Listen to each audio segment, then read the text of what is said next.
mapait kasi green siya. Ganun na talaga yan. Wala akong luya guys. Bale yung ginawa ko is luyang dilaw. Ako ng luya.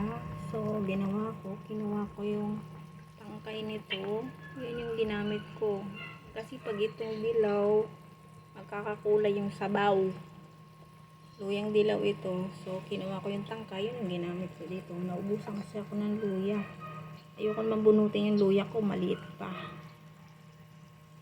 Baby pa siya. Ito yung tinulak ko. Tingnan, may tanglad pa rin kahit pa paano. So ito ang aming ulam guys. Tapos lamang yung sabaw kasi mahirap masarap yung sabaw, maghigop yung sabaw. Hinihintay ko na lang yung aking malunggay, ilagay. Malunggay. Gapay ng sabaw. Sabaw.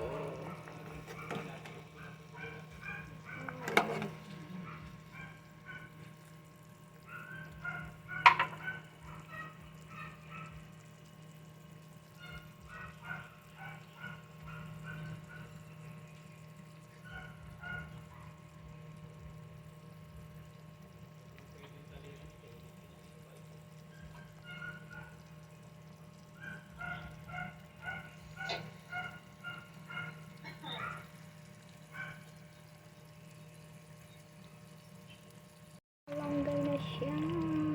Paborito na ang kinyo ni Kaihan. Oh, paborito niya ang malunggay. Sarap na ito guys. Sabaw. Ito maluto. Malambot na ang tetaya.